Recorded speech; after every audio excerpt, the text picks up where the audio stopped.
A letter to the one kid from Honors Calc. Dear kid from Honors Calc, I'm sorry I called you a kid. It's because I call everyone a kid, even the people older than me. I don't really know why, so I apologize if it offends you. I'm also sorry I forgot your name. I could find it really easily if I tried, but I like it better this way. The first time I met you was in Honors Calc in the first semester of my freshman year at college. I remember it very distinctly because when we were going around doing introductions, we were both cybersecurity majors. I realized very quickly that you were much smarter than me. And I can't remember the exact conversation since it was so long ago, but I know me and my girlfriend at the time talked about it at one point. The smart kid from Honors Calc. What I remember not telling my girlfriend is that you were part of the program, the same one that I applied to and was not accepted into.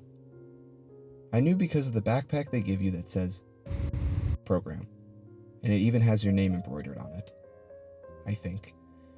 I remember how much it hurt to see that backpack. I'm not good at accepting rejection. And it really isn't that I dislike you for that reason. I'm not that egotistical. I just realized very quickly you were a person of a higher caliber. And that was fine. I let it go because I had much bigger fish to fry. I broke up with my then girlfriend that spring semester. It was an interesting time. A time I don't recall seeing you anywhere. But then I did see you again. Probably the next fall. You were in one of my cyber classes. I don't want to admit, but I was probably unhappy to see you there. You were a reminder of the things I lost and never achieved. But you were also just another dude in the class. It wasn't fair to you to think that way. So I let it go. But I didn't stop seeing you after that. Class after class, I clocked you on that first day. I started to get an impression of the kind of person you were. You strike me as an incredibly efficient person. Someone who knows what they want, what they need to do to get it, and you do it. You never struck me as particularly adept at social interactions, and yet you always seemed to be talking to someone. I wondered how you did it. And I'm sorry again if I offended you. We haven't had a conversation in years, so I am sure to misjudge your character. Assuming is not a valiant thing to do. But I also am not very adept at social things. They scare the shit out of me. I guess what I want to say is that it annoys me so much to see you getting everything I wish I had. And it's so rude of me. And again, I'm sorry. It's just I don't know how to rectify this feeling that you have the things I want, and yet you aren't the person I want to be. In my likely false characterization of you, I don't think we would get along well. You're too efficient, too clean-cut, you pursue the things you desire, and it's not jealousy as much as it is repulsion. Like having this nagging fear of white clothes you're constantly afraid of staining.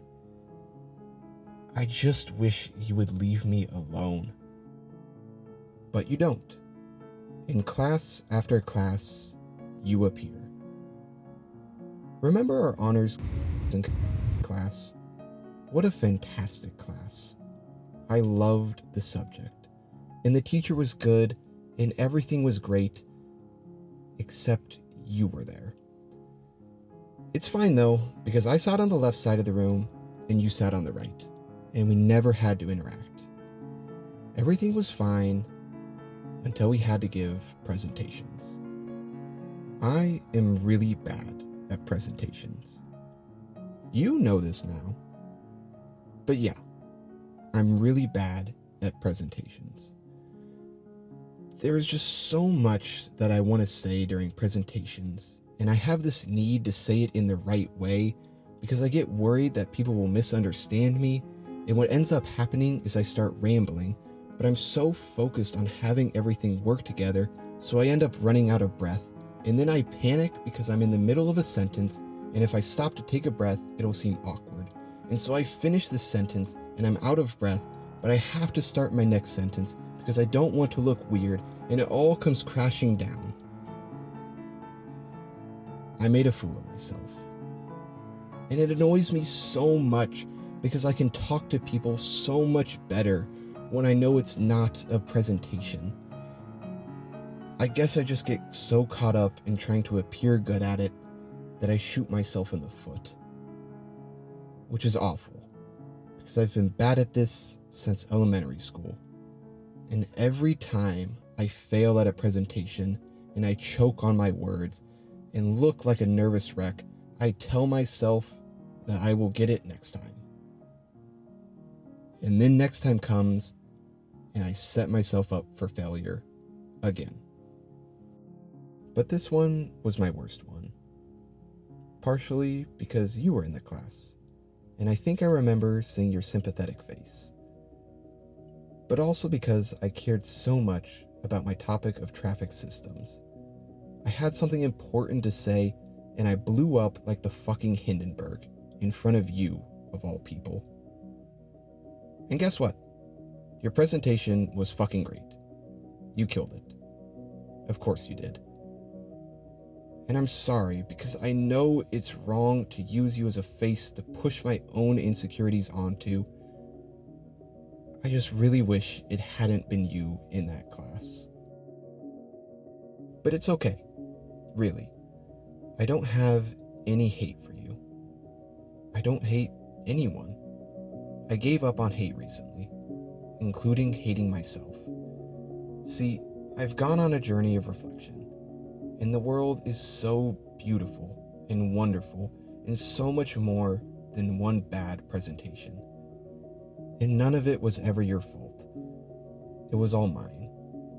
So I truly, from the depths of my heart, want the best for you. And guess what? I got a little better at presentations. Now I pre-record what I want to say and listen to it over and over, so I don't have to search for the right words anymore. I love myself for that. So why won't you stop tormenting me? I beg of you, leave me alone now. I still see you in my classes, and as great as my self-reflective journey has been, you will see none of it. I want to scream at you that I'm better than the person I was before, that I've changed, and that I care about you as a human being. But you'll never know any of that. I don't know what I'm more scared of. Whether you think about me the way I think of you, or whether you don't think about me at all. I mean, we have had so many classes together. I mean, you have to recognize my face at least, right? I want to know what you think of me. Do I piss you off? Do you find me pathetic? Do you wish we could actually talk to each other for once? But that won't happen. We never speak. I'll never know you, and you'll never know me. And I'm okay with that. In fact, I prefer it. Pretty soon, I'll be done with college, and we'll never see each other again, which will be great. I can finally put all of these feelings behind me. I think this is the part of the letter where I'm supposed to say that I actually think you're a good dude, and I wish things had been different, and that I had gotten to know you all those years ago. I'm sorry that this isn't the case.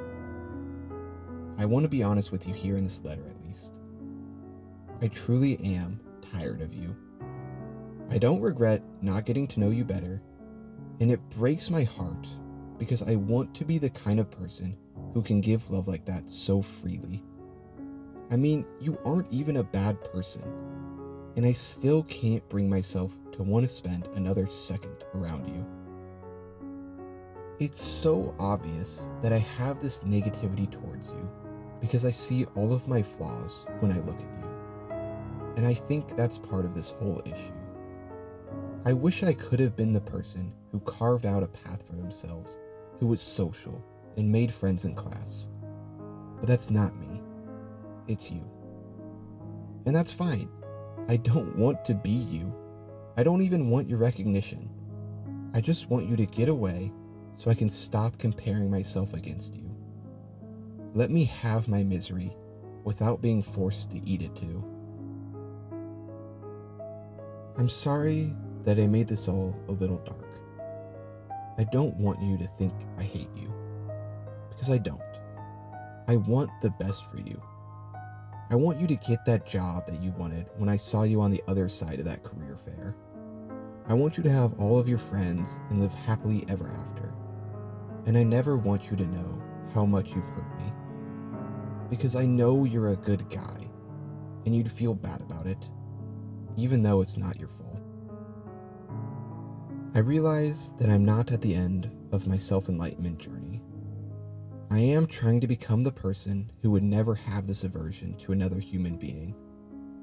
I am really trying, for your sake.